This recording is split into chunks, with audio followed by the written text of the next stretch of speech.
कैसे हो? उम्मीद है आप लोग स्वस्थ होंगे, मस्त होंगे और अपनी पढ़ाई अच्छे से कर रहे होंगे। दैनिक जीवन में हमें बहुत सी चीज़ों की आवश्यकता होती है। इन आवश्यकताओं को पूर्ण करने के लिए हम बाजार से चीज़ें खरीदते हैं, अर्थात क्या करते हैं, हम क्रय करते हैं। हम चीज़ों की मांग करते हैं। इन मांगों को पूर्ण करने के लिए, इन मांगों की आपूर्ति करने के लिए चीज़ों का उत्पादन किया जाता है। जो वस्तुओं का उत्पादन करते हैं उन्हें हम क्या कहते हैं? उत्पादक कहते हैं। और उन उत्पादकों द्वारा जो वस्तुएं हैं वे थोक व्यापारियों को दे दी जाती है, और जो थोक व्यापारी होते हैं उनसे जो चिल्लर व्यापारी होते हैं या चिल्लर विक्रेता होते हैं वह वस्तुएं खरीदते हैं और फिर वे वस्तुएं हम तक पहुंचती हैं। तो हमें चीज़ों की आवश्यकता होती है, हम उनकी मांग करते हैं, फिर उन्हें बाजार से क्या करते हैं? क्रय करते हैं, खरीदते हैं। तो हम जो क्रय करते हैं चीज़ों को, तो हम क्या हुए? ग्राहक हुए। और जो इन वस्तुओं का उत्पादन करता है या इन वस्तुओं को उत्पादित करके विक्रित करता है उसे हम क्या बोलते हैं? विक्रेता कहते हैं। अर्थात उत्पादन करने वाला उत्पादक या विक्रेता कहलाता है, और हम जिसे उन वस्तुओं की आवश्यकता होती है जो खरीदते हैं वो क्या कहलाते हैं? ग्राहक कहलाते हैं। हम ग्राहकों की मांग की आपूर्ति करने के लिए ही उत्पाद करता है, अर्थात वह प्रोडक्ट्स क्या करता है? बनाता है। तो कोई भी व्यक्ति के पास सारी चीज़ें नहीं रहती हैं, उसे एक दूसरे पर क्या होना पड़ता है? निर्भर रहना पड़ता है। तो हम अपनी आवश्यकताओं की पूर्ति करने के लिए क्या रहते हैं? चीज़ों की मांग करते हैं, हम ग्राहक हैं। तो ग्राहक और विक्रेता के बीच में जो क्रय विक्रय होता है, अर्थात जो लेन देन होता है, इसे हम क्या कहते हैं? व्यापार कहते हैं। तो आज हम पढ़ने वाले हैं अर्थशास्त्र का पाठ 9, व्यापार, बिजनेस। वास्तव में व्यापार क्या है?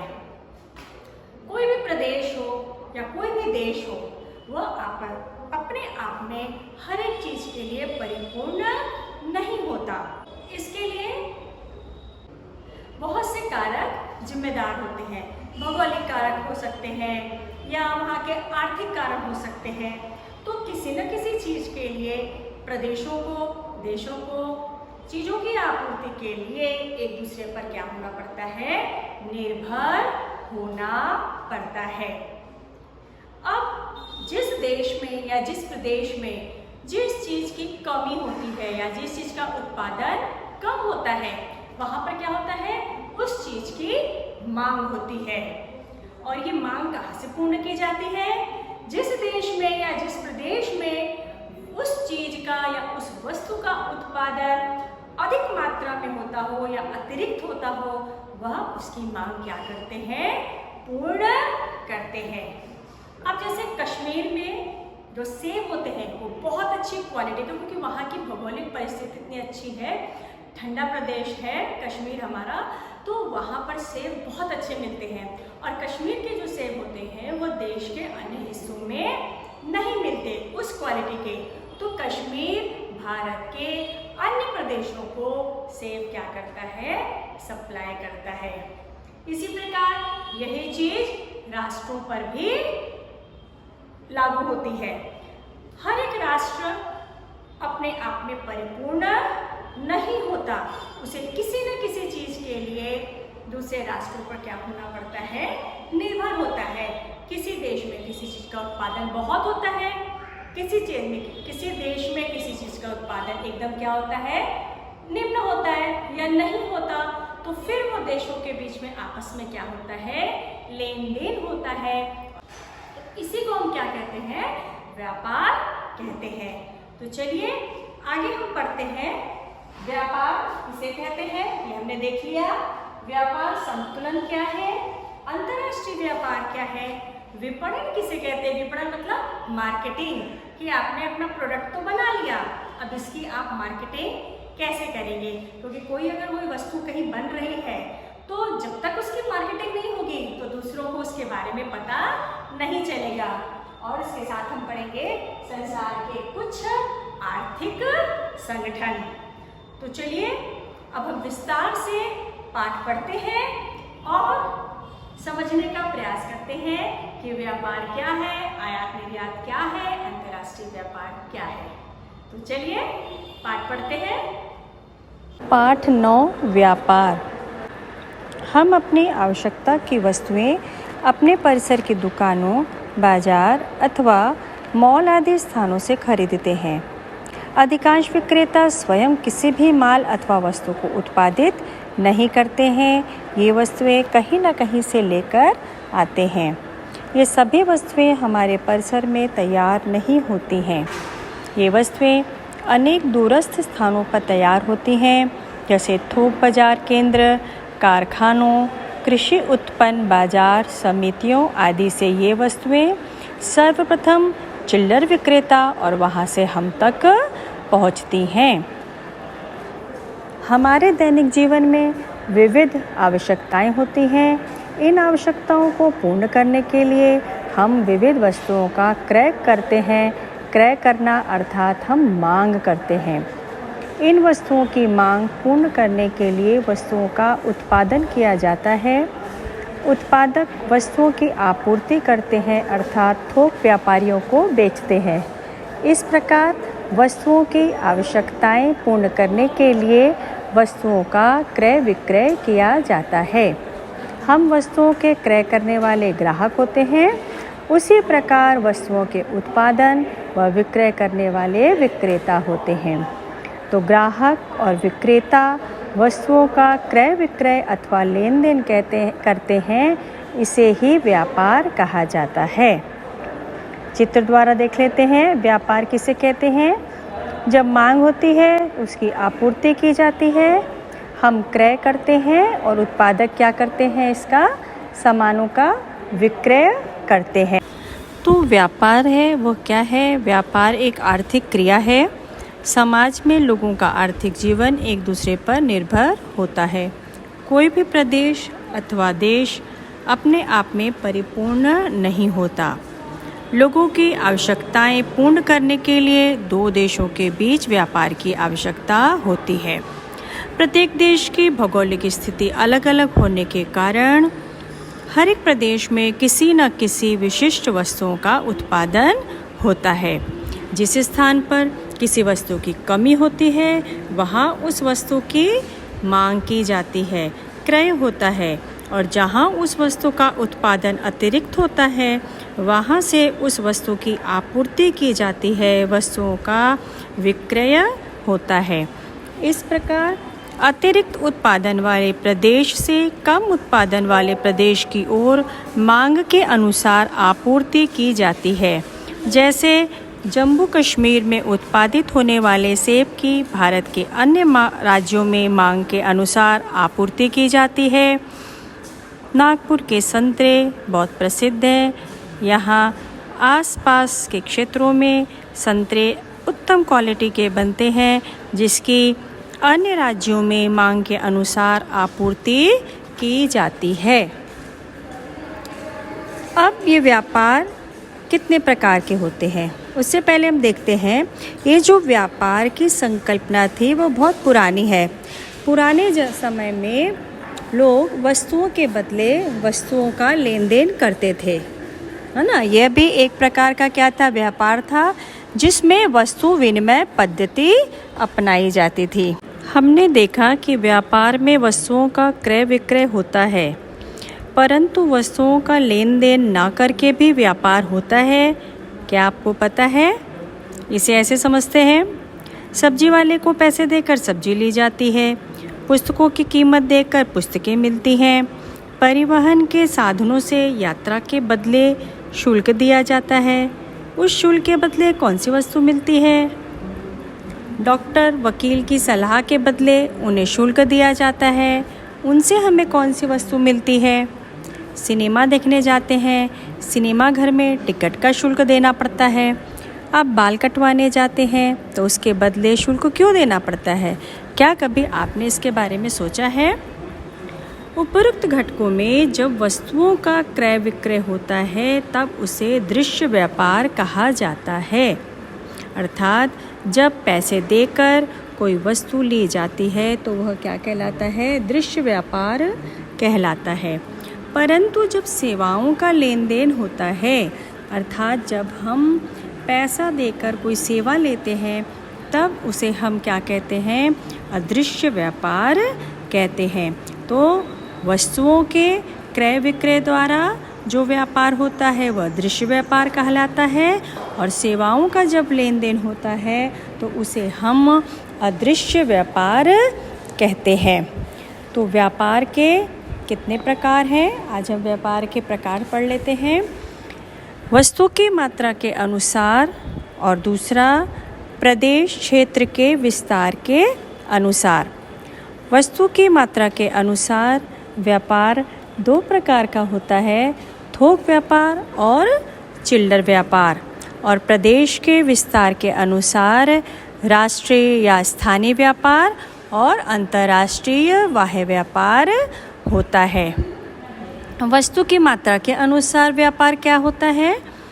वस्तु की संख्या के अनुसार थोक तथा चिल्लर व्यापार ऐसे दो प्रकार किए जाते हैं। थोक व्यापार क्या होता है? व्यापारी बड़ी मात्रा में वस्तुओं की खरीदी करते हैं। उत्पादकों द्वारा सीधे यह खरीदारी की जाती है। खरीदे हुए माल को चिल्लर व्यापारियों से विक्रय किया जाता है। इस समय होने वाले व्यापार को थोक व्यापार कहा जाता है। कारखाने, कृषक आदि से थोक व्यापारी बड़ी मात्रा पर वस्तुओं की खरीदारी करता है। तो जब बड़ी मात्रा में कोई भी एक चीज़ खरीदी जाती है, वस्तुएं खरीदी जाती हैं, तो वह व्यापार थोक व्यापार कहलाता है।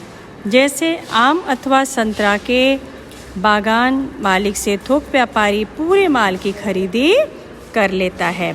तो जो थोक व्यापारी होते हैं वे क्या करते हैं? उत्पादकों द्वारा सीधे माल खरीदते हैं और बड़ी मात्रा में खरीदते हैं और फिर इनसे चिल्लर व्यापारियों को यह माल विक्रय किया जाता है।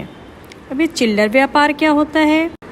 तो चिल्लर व्यापारी क्या करते हैं? ये थोक व्यापारी से माल खरीदते हैं और फिर उपभोक्ताओं को बेचते हैं। जैसे हम जाकर वस्तुएं जब बाज़ार से खरीदते हैं तो हम किन से खरीदते हैं? हम चिल्लर व्यापारियों से वस्तुएं खरीदते हैं। तो चिल्लर विक्रय करने वाले दुकानदार, बागानी सब्जियों के विक्रेता, फल विक्रेता या जो छोटे किराने की दुकान होती है, ये कौन सा व्यापार करते हैं? ये चिल्लर व्यापार करते हैं। फिर दूसरा है क्षेत्र के अनुसार व्यापार के प्रकार। वस्तुओं का क्रय विक्रय विविध स्तरों पर किया जाता है। इसके आधार पर स्थानीय, विभागीय, राष्ट्रीय और अंतर्राष्ट्रीय जैसे व्यापार के प्रकार किए जाते हैं। तो इसमें है पहला देशांतर्गत व्यापार। अंतर्गत व्यापार जब एक ही देश में विभिन्न प्रदेशों के बीच यह व्यापार होता है तो वह क्या कहलाता है? अंतर्गत व्यापार कहलाता है। देश का क्षेत्रफल, संसाधनों की उपलब्धता, विविधता और वितरण, इनका परिणाम आंतरिक व्यापार देशांतर्गत व्यापार पर पड़ता है। जनसंख्या का प्रमाण, यातायात, संचार के साधनों की सुविधा, लोगों का रहन सहन, विपणन व्यवस्था, विपणन मतलब मार्केटिंग, इसका भी परिणाम देशांतर्गत व्यापार पर होता है। तो भारत में भौगोलिक घटकों की विविधता और अत्यधिक जनसंख्या के कारण बड़ी मात्रा में अंतर्गत व्यापार होता है। हमारा देश बहुत बड़ा है और यहाँ पर भू क्षेत्रों में जनसंख्या में आर्थिक परिस्थिति में हर एक क्षेत्र में क्या है, विविधता है। तो जिसकी वजह से यहाँ पर अंतर्गत व्यापार क्या होता है, बहुत अधिक मात्रा में होता है। और अलग अलग प्रदेशों की भौगोलिक परिस्थिति अलग अलग होने के कारण यहाँ पर किसी क्षेत्र में कोई एक विशेष चीज़ की पैदावार होती है, किसी एक विशेष क्षेत्र में किसी और चीज़ की पैदावार होती है। और जहाँ पर ये चीज़ें अधिक मात्रा में बनती है, वहाँ से मांग वाले प्रदेशों में इनकी क्या की जाती है, आपूर्ति की जाती है। अंतर्गत व्यापार का विकास देश के विकास पर निर्भर होता है। आर्थिक विकास अधिक होगा तो व्यापार भी अधिक होगा। आर्थिक विकास और अंतर्गत व्यापार में धनात्मक संबंध होता है। जितना ज़्यादा आर्थिक विकास होगा उतना ही ज़्यादा व्यापार होगा, और जितना ज़्यादा देश के अंदर व्यापार होगा उसका आर्थिक विकास भी उतना अधिक होता है। अब हम समझ लेते हैं अंतर्राष्ट्रीय व्यापार क्या होता है। एक देश से दूसरे देश के बीच में होने वाले वस्तुओं व सेवाओं का विनिमय अंतर्राष्ट्रीय व्यापार कहलाता है। कुछ देशों में विशिष्ट वस्तुओं का अतिरिक्त उत्पादन होता है। वह उत्पादन मांग करने वाले देशों में भेजा जाता है। इससे ही अंतर्राष्ट्रीय व्यापार का प्रारंभ हुआ। तो हमको समझ में क्या आया कि जिस जगह पर किसी वस्तु की ज़्यादा मात्रा में उत्पादन होता है, वहीं से जिन क्षेत्रों में या जिन देशों में उन वस्तुओं की मांग होती है, तो अधिक उत्पादन वाले देशों से मांग वाले देशों में क्या की जाती है, इनकी आपूर्ति की जाती है। वह उत्पादन मांग करने वाले देशों में क्या किया जाता है, भेजा जाता है।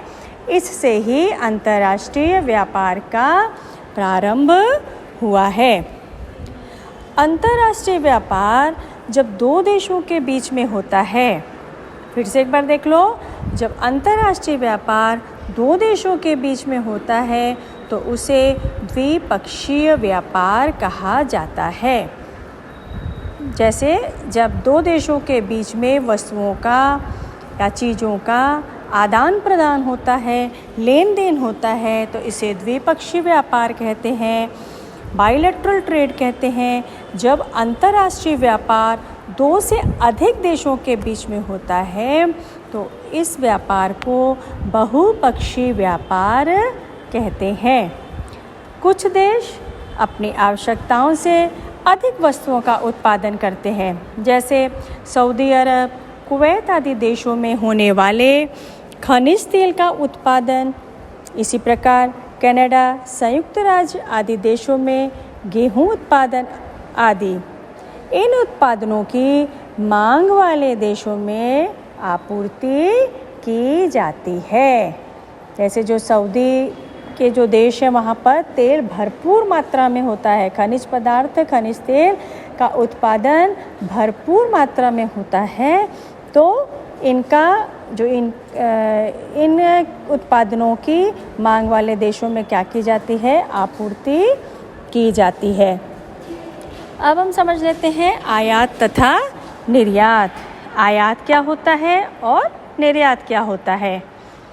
आयात तथा निर्यात अंतर्राष्ट्रीय व्यापार की मूलभूत प्रक्रिया है। आयात और निर्यात अंतर्राष्ट्रीय व्यापार की मूलभूत प्रक्रिया है, जिसे हम लेन देन कहते हैं ना, तो लेने वाला और देने वाला, तो यही कहलाता है क्या, आयात और निर्यात।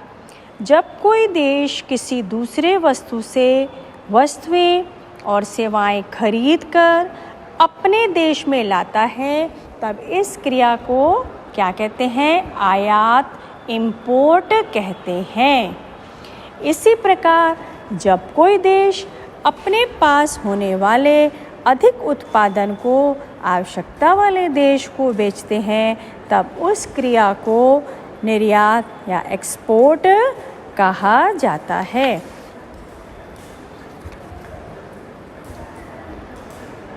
अब नया एक टॉपिक है व्यापार संतुलन, किसी देश के विशिष्ट कालावधि में आयात और निर्यात के कुल मूल्य में होने वाले अंतर को व्यापार संतुलन कहा जाता है। व्यापार संतुलन के निम्न प्रकार हैं, इसे हम चित्र द्वारा समझते हैं। जब आयात मूल्य निर्यात मूल्य की अपेक्षा अधिक होता है तब प्रतिकूल व्यापार संतुलन होता है। चित्र में हमें दिख रहा है कि आयात का पल्ला क्या है, भारी है। तो जब आयात मूल्य निर्यात मूल्य की अपेक्षा अधिक होता है तो वह व्यापार कैसा कहलाता है, प्रतिकूल व्यापार संतुलन होता है। दूसरा देखते हैं, जब निर्यात मूल्य आयात मूल्य की अपेक्षा अधिक होता है तब अनुकूल व्यापार संतुलन होता है। इसमें निर्यात का जो पल्ला है वो क्या है, भारी है। तो जितना ज़्यादा निर्यात होता है, निर्यात मूल्य जितना ज़्यादा होता है तो उस देश को आर्थिक लाभ उतना ही अधिक मिलता है। जब आयात और निर्यात मूल्य लगभग समान होते हैं तो उसे संतुलित व्यापार कहा जाता है। इसमें देखिए आयात और निर्यात दोनों पल्ले क्या हैं, बराबर हैं। तो इसे हम क्या कहते हैं, संतुलित व्यापार कहते हैं। उम्मीद है आपको यहाँ तक पाठ समझ में आ गया होगा। इसके आगे का भाग हम नेक्स्ट वीडियो में देखेंगे।